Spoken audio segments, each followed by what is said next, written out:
Guys dream കാർസിൽ നിന്ന് നമ്മൾ പരിചയപ്പെടുത്താൻ പോകുന്നത് ഒരു ബ്രസ് വെഹിക്കിളാണ്.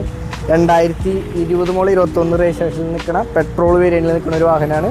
നമുക്ക് അപ്പോൾ വണ്ടിയുടെ ഡീറ്റെയിൽസ് 2021 രജിസ്ട്രേഷനിൽ നിൽക്കുന്ന ബ്രസ് VXi പ്ലസ് എന്ന വാഹനമാണ്.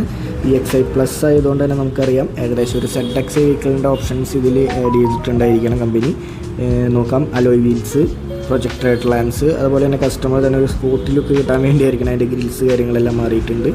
A to Z full company ഹിസ്റ്ററിയോട് നിൽക്കുന്ന പ്രോപ്പർ സർവീസ് ഉള്ളൊരു വാഹനമാണ്. സിംഗിൾ ഓണർഷിപ്പ് ഇങ്ങനെ 60 സംതിങ് കിലോമീറ്ററാണ് വെഹിക്കിൾ ഓടിയിരിക്കുന്നത്. ഇതിന് ഇന്ത്യയിലേക്ക് കടന്നാൽ പുഷ് ബട്ടൺ സ്റ്റാർട്ട് നമുക്ക് കാണാം വണ്ടിയിൽ. അതുപോലെ തന്നെ steering controls, automatic climate control, അതുപോലെ തന്നെ ഇൻറ്റീരിയേഴ്സ് ആയാലും സീറ്റെല്ലാം അത്യാവശ്യം നല്ല ക്വാളിറ്റി സീറ്റ്സാണ്. ബാക്കിലായാലും ലെഗ് സ്പേസ് കാര്യങ്ങളെല്ലാം അത്യാവശ്യമുണ്ട്. അപ്പോൾ നമ്മുടെ വണ്ടിയുടെ ലൊക്കേഷൻ വരുന്നത് തൃശ്ശൂരുള്ള ഡ്രീം കാർസിലാണ്. നമുക്കൊരു 7 ലക്ഷം രൂപയുടെ അടുത്ത് വരെ ലോൺ ഫെസിലിറ്റീസ് അടക്കം നമുക്ക് ഇവിടെ അവൈലബിൾ ആണ്. അപ്പോൾ പെട്ടെന്ന് തന്നെ കോൺടാക്റ്റ് ചെയ്യുക.